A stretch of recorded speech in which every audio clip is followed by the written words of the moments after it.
दोस्तों आज की इस वीडियो में हम लोग जानेंगे सम इफ़ और सम इफ्स में क्या डिफरेंस है और साथ ही जानेंगे एवरेज इफ्स के बारे में।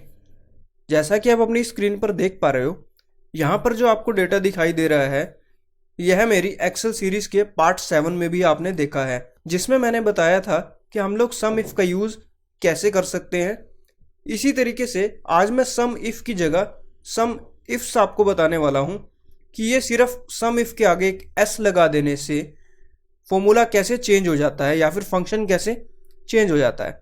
मैं रिवीजन के लिए एक बार फिर से आपको बता देता हूँ कि सम इफ किस तरीके से काम करता है। आपके सामने ये डेटा है, इस डेटा के अंदर सम इफ का जो फॉर्मूला था मैंने अभी हटा दिया है और आपको फिर से इसे लगाकर दिखाता हूँ कि ये कैसे काम करता है और फ़र्क क्या रहेगा सम इफ्स में। अब यहाँ पर मुझे क्या करना है, मुझे सेल्स पर्सन के हिसाब से यहाँ पे सम निकालना है कि किस सेल्स पर्सन ने कितनी सेल्स की है। तो उसके लिए हमने क्या फॉर्मूला लगाया था, सम इफ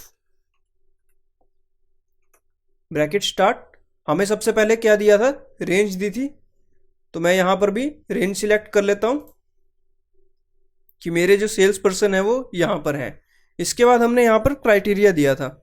क्राइटेरिया हमारा क्या है, मुझे कुलदीप की सेल्स देखनी है तो मैंने यहाँ कुलदीप को सिलेक्ट किया।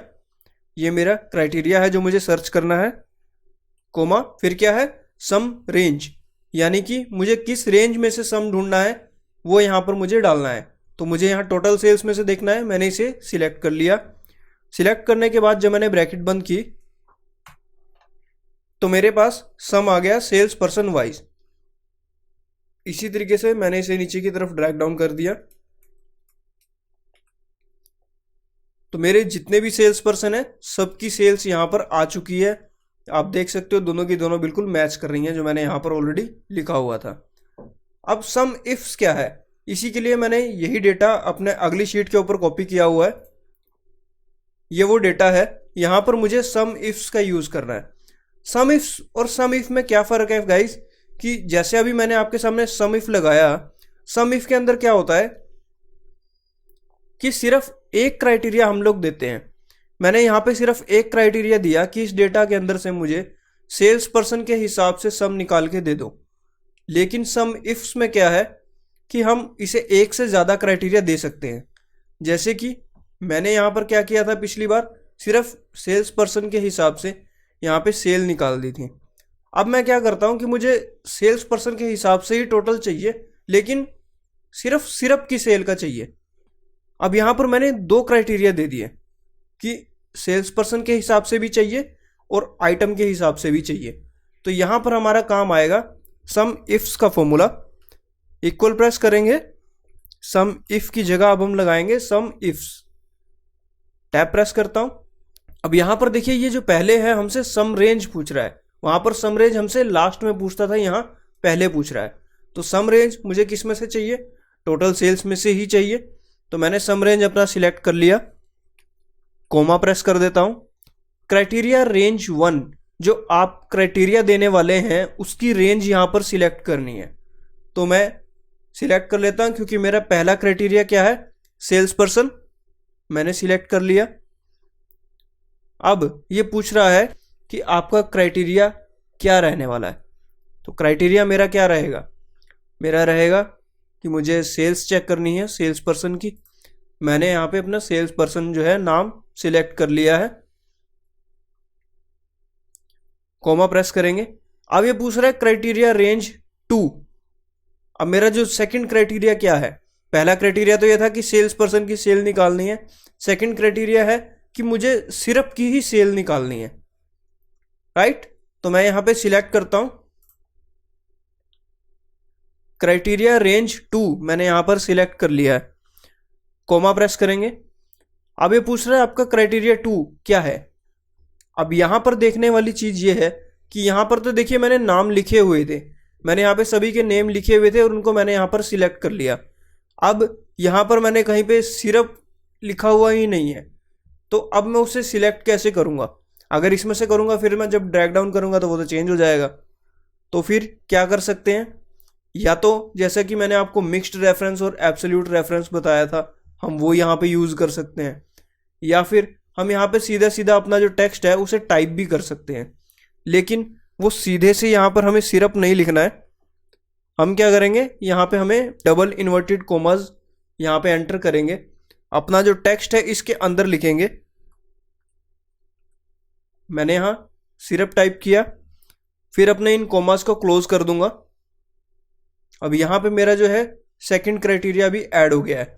अब मैं यहाँ कोमा डाल के चाहूँ तो एक और इसमें डाल सकता हूँ क्राइटेरिया, लेकिन अभी मैं इसमें डालना नहीं चाहता हूँ, तो मैं यहाँ पर क्या करूँगा, ब्रैकेट को बंद कर दूंगा। ब्रैकेट बंद करने के बाद जब मैं एंटर प्रेस करूँगा तो इसने अब यहाँ पर जो सेल्स दी है वो कुलदीप की तो दी है, और कुलदीप की जो सिरप के हिसाब से सेल्स है वो दी है, यानी कुलदीप ने कितने सिरप की सेल की है ये उसका टोटल है। मैं इसे नीचे की तरफ ड्रैग करता हूं तो ये सभी की सेल्स आ गई है कि अजय ने कितने सिरप बेचे हैं, यानी अजय ने सिरप की कितनी सेल की है उसका डेटा है।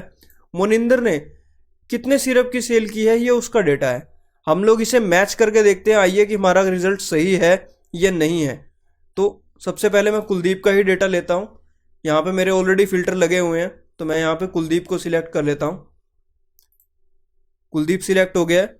अब इसमें से मुझे क्या देखना है, सिरप की सेल्स कितना दिखा रहा है, 1270। देखिए क्या यहाँ पे डेटा लिखा हुआ है, 1270। इसी तरीके से आप चाहो तो सारों का एक बार चेक कर सकते हो। अब इसी तरीके से यहाँ पर एक और डेटा है। यहाँ पर अब मैं क्या करता हूँ कि आपके लिए यहाँ पे 3 क्राइटेरिया सेट कर देता हूँ। ओके, जैसे कि यहाँ पे सबसे पहला क्राइटेरिया जो दिया हुआ है वो है जनवरी मंथ का। मैं इसे यहाँ ऊपर की तरफ कर देता हूँ ताकि आप लोगों को इजीली दिखाई दे।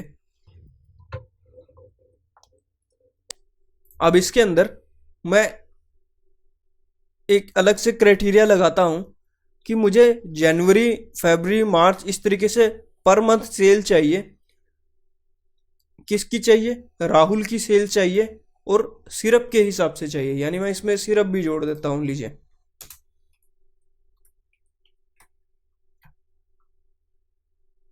अब मैंने यहां पे 3 क्राइटेरिया दे दिए, मंथ, सेल्स पर्सन और सिरप।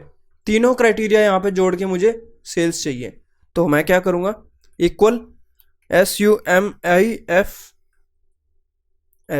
सम इफ सिलेक्ट करेंगे, सम रेंज वही सबसे पहले मैं यहाँ सम रेंज दे देता हूँ, कोमा प्रेस करेंगे।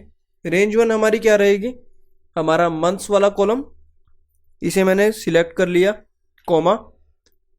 क्या क्राइटेरिया रहने वाला है, क्राइटेरिया मेरा रहने वाला है मंथ के हिसाब से। मैं यहाँ जनवरी को सिलेक्ट कर लेता हूँ, कोमा प्रेस करूंगा। क्राइटेरिया रेंज 2, रेंज 2 क्या है हमारी, सेल्स पर्सन, कोमा। क्राइटेरिया आपको क्या देना है, इसमें मैं देखना चाहता हूं किसी भी की भी, मान लीजिए राहुल की देखना चाहता हूं, तो यहां Rahul, commerce close,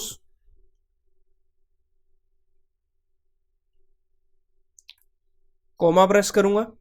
criteria range 3 पूछ रहा है, क्राइटेरिया रेंज 3 को मैं सिलेक्ट कर लेता हूं, क्राइटेरिया 3। अब इसके अंदर मुझे क्या देखना है, सिरप देखना है। फिर से वही इन्वर्टेड कोमास, सिरप टाइप करेंगे और इन्वर्टेड कोमास को क्लोज कर देंगे। तो मैं इतना ही अभी क्राइटेरिया देना चाहता हूं। आप इसमें जितने चाहें क्राइटेरिया इसमें ऐड कर सकते हैं, आपका डेटा जितना भी बड़ा है आप इसमें ऐड कर सकते हैं, इसमें कोई लिमिट नहीं है। ये एंटर कर देने के बाद मैं ब्रैकेट को बंद कर देता हूं, एंटर प्रेस करूंगा तो ये मेरे पास सेल्स आ चुकी है जनवरी मंथ में। अब यहाँ पर इसमें जो सेल आई है यह मुझे क्या बता रही है, जनवरी मंथ में राहुल ने कितने सिरप बेचे, ये इसकी सेल है। ओके, फेब मंथ में राहुल ने कितने सिरप बेचे, कैसे पता चलेगा, कुछ भी नहीं बेचा है राहुल ने फरवरी में। फरवरी में राहुल ने कुछ भी नहीं बेचा है। इसी तरीके से हम पूरे साल की निकाल लेते हैं। तो आप देख सकते हो कि पूरे साल में सिर्फ 3 मंथ्स हैं जिसमें राहुल ने सिर्फ सेल किया है। आप चाहो तो पूरा टेबल इस तरीके से बना सकते हो, सिरप की यहाँ पे मैंने सेल निकाली है। आप चाहो तो यहाँ पे टैबलेट्स की भी निकाल सकते हो, कैप्सूल्स की भी निकाल सकते हो। इन फिगर्स को यहाँ पर आप मैनुअली चेंज कीजिए, चेंज करके फिर से निकाल के देखिए। ये जो शीट है मैं डिस्क्रिप्शन में दे दूंगा, आप वहाँ से इसे डाउनलोड कर सकते हो। डाउनलोड करके आप इस डेटा के ऊपर प्रैक्टिस कर सकते हो। इसी तरीके से गाइज एक और फंक्शन होता है एवरेज इफ्स का, वो बस सम की जगह पे एवरेज देता है आपको। तो यही फॉर्मूला सेम बिल्कुल एवरेज इफ में भी लगता है।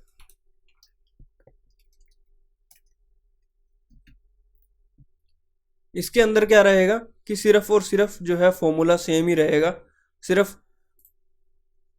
यहां पर मुझे सम पता लग रहा था, इसके अंदर सिर्फ एवरेज पता लगेगी। तो इसके ऊपर मैं ज़्यादा समय जो है अपना वेस्ट नहीं करूंगा। एवरेज इफ्स का यहाँ मैं फॉर्मूला लगा देता हूँ, टैब प्रेस करेंगे। यहाँ पर भी देखिए, अब जो उसके अंदर पूछ रहा था कि सम रेंज क्या देना है, यहाँ पे एवरेज रेंज, तो सेम ही मैं सिलेक्ट कर रहा हूँ।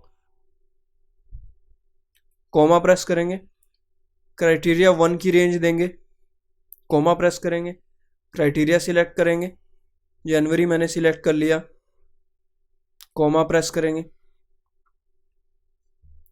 क्राइटेरिया 2 की रेंज दे देते हैं, कॉमा प्रेस करेंगे, क्राइटेरिया दे देते हैं। क्राइटेरिया मैं यहाँ पे राहुल ऐड कर देता हूँ, RAHUL इन्वर्टेड कॉमास क्लोज। अभी मैं यहाँ 2 का ही देता हूँ, ब्रैकेट बंद, एंटर। तो ये इसने एवरेज दिया है। अब यहाँ पर देखिए कुछ भी नहीं आया है, तो सितंबर के अंदर मुझे लगता है कि राहुल की कोई एवरेज नहीं रही है किसी भी चीज़ की। तो मैं एक बार चेक कर लेते हैं हम लोग। देखिए सितंबर के अंदर राहुल की कोई सेल ही नहीं है, इसीलिए यहाँ पर जो है कोई भी फिगर नहीं आई है। लेकिन इसने क्या किया है, मंथ के अंदर राहुल की सभी आइटम्स के हिसाब से जो एवरेज की सेल रही है वो एवरेज यहाँ पर दे दिया है। तो आप जान चुके हो कि सम इफ्स और एवरेज इफ्स का किस तरीके से यूज किया जा सकता है। सम इफ्स के अंदर क्या होगा, सम निकलेगा, एवरेज इफ्स में क्या होगा, एवरेज निकलेगी। और सम इफ और सम इफ्स के अंदर डिफरेंस आप समझ ही चुके हैं। आशा करता हूं कि आपको यह वीडियो पसंद आई होगी। कमेंट सेक्शन में आप अपना फीडबैक हमें ज़रूर दीजिएगा, इस वीडियो को लाइक कीजिएगा और हमारे इस चैनल को सब्सक्राइब भी कीजिएगा इसी तरीके की और वीडियोस देखने के लिए। धन्यवाद।